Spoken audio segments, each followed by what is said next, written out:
모르드게와 에스더에 이어서 3장에서는 이 이야기의 악역인 하만이 등장합니다.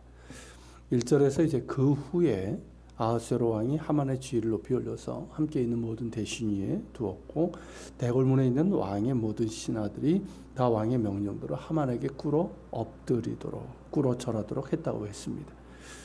아하수에로가 이제 하만을 1인지하 만인지상이라고 하는 이 총리직에 세운 것인데, 우리가 주목하는 것은 그 후에라는 단어입니다.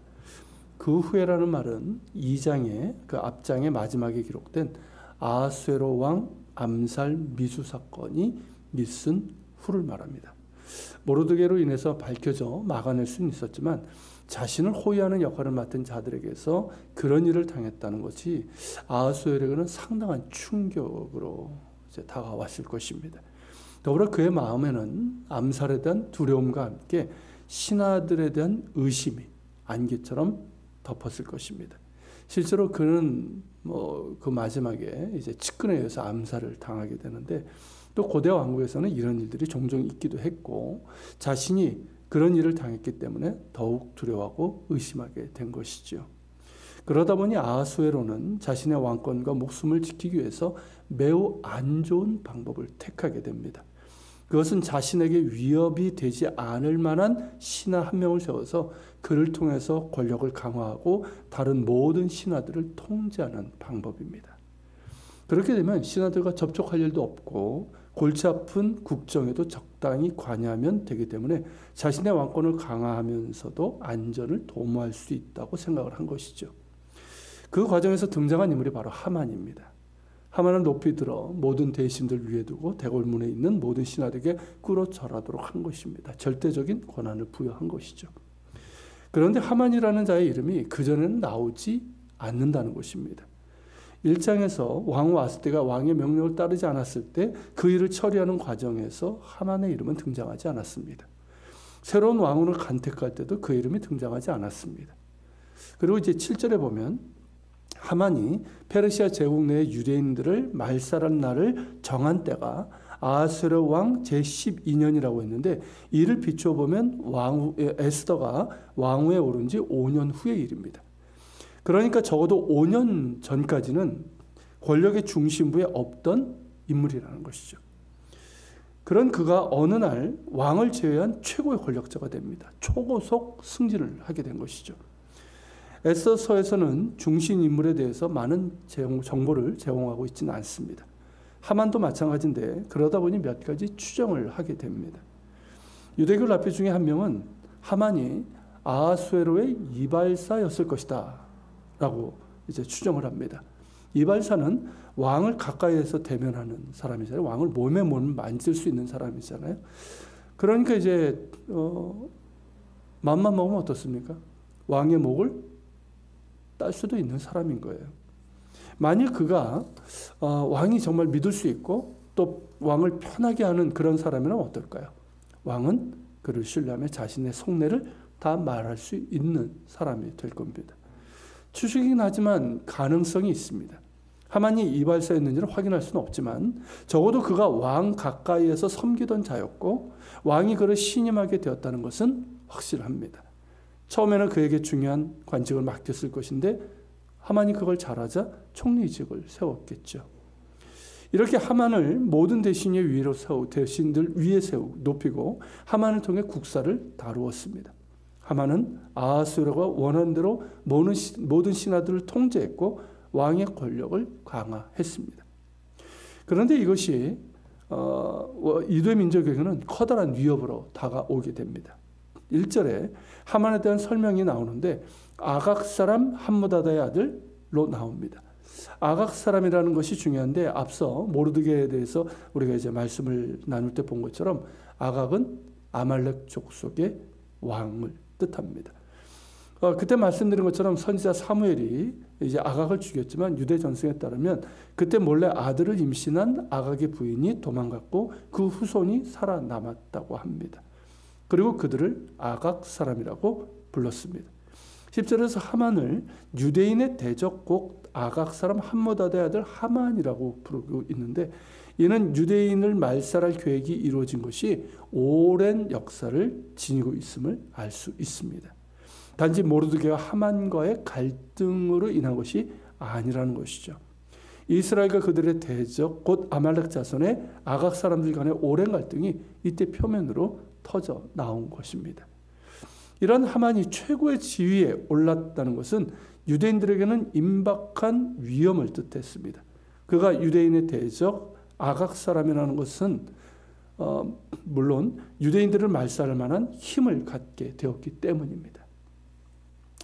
사건의 발단은 표면적으로 본다면 왕의 명령대로 대궐문에 있는 왕의 모든 신하들이 하만에게 꿇어 절해야 됐지만 모르드게는 꿇지도 않았고 절하지도 않음으로 시작됩니다.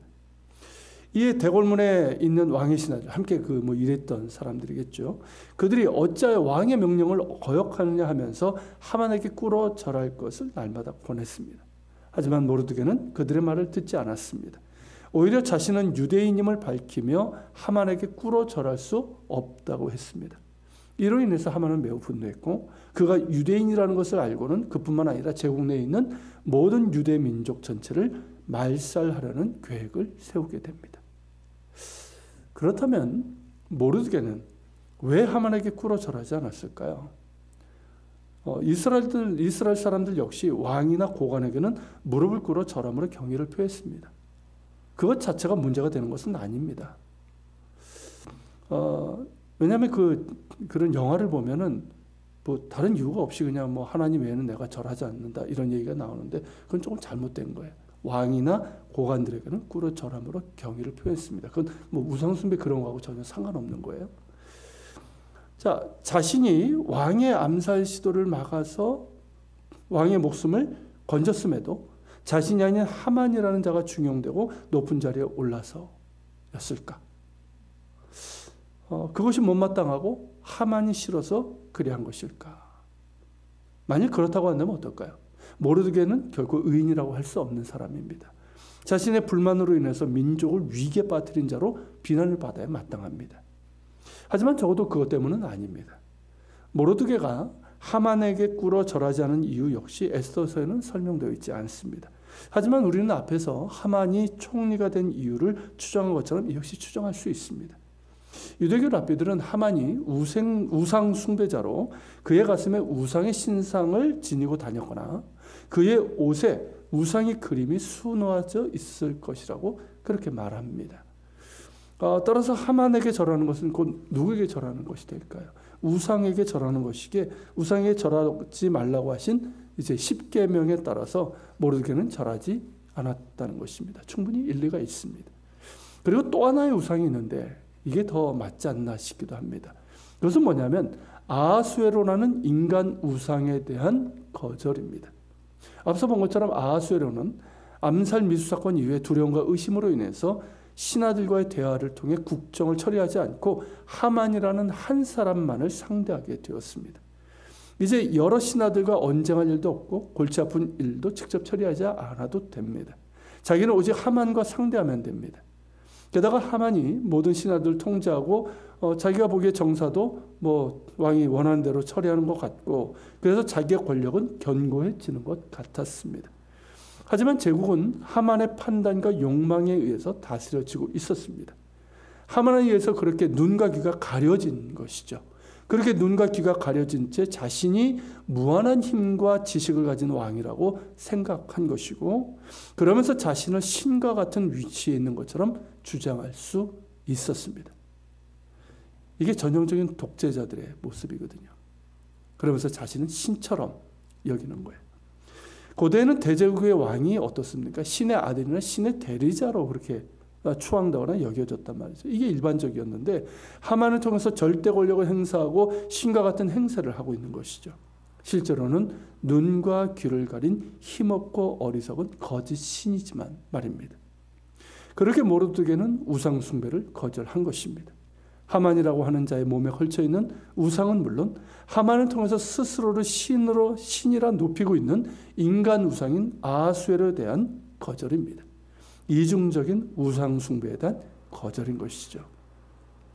4절에 보면 대궐 문 앞에 있는 신하들이 날마다 모르드게에게 왕의 명령을 어기지 말고 하만에게 꿇어 절하라고 권했지만 모르드게는 들으려 하지 않았습니다. 여기서 사용된 단어가 히브리어 원문으로 보면 요셉에게 사용된 단어와 같습니다. 창세기 39장 10절에 보면 보디발의 아내가 요셉을 유혹하며 잠자리를 함께할 것을 날마다 청했죠.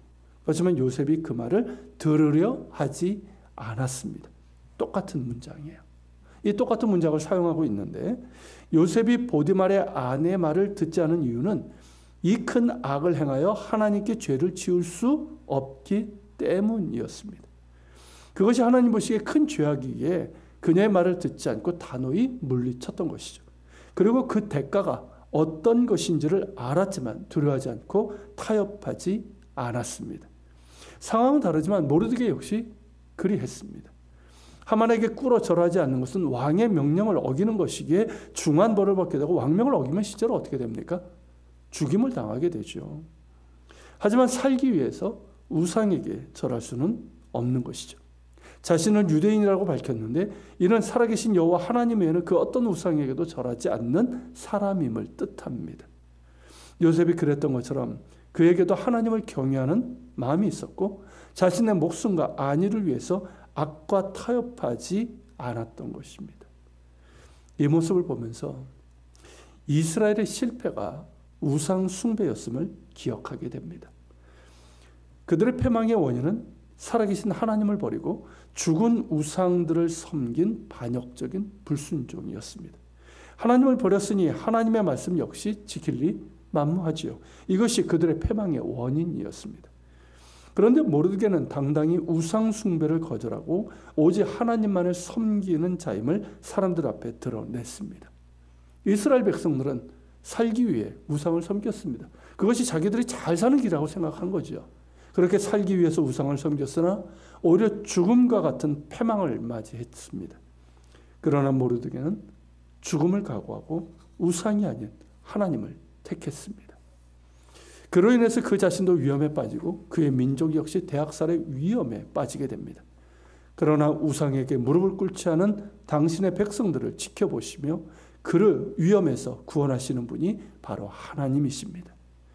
살기 위해서 하나님을 버리고 우상을 따르며 악과 타협하지 않고 죽을지언정 하나님 말을 따르며 선을 행하는 자를 귀하게 보시며 끝까지 사랑하시는 분이 바로 하나님이십니다. 오늘날의 시대를 우상의 시대라고 합니다. 눈에 보이는 우상들도 있지만 그보다는 눈에 보이지 않는 우상들이 더욱 많은 우상의 시대이고 믿는 자들을 유혹하는 것들이 너무나도 많은 시대입니다. 돈, 섹스, 권력으로 대표내는 것들은 물론 하나님보다 높아진 가치들, 이런 것들이 바로 우상이고 내 안에 있는 탐욕과 불순종의 우상이 있습니다.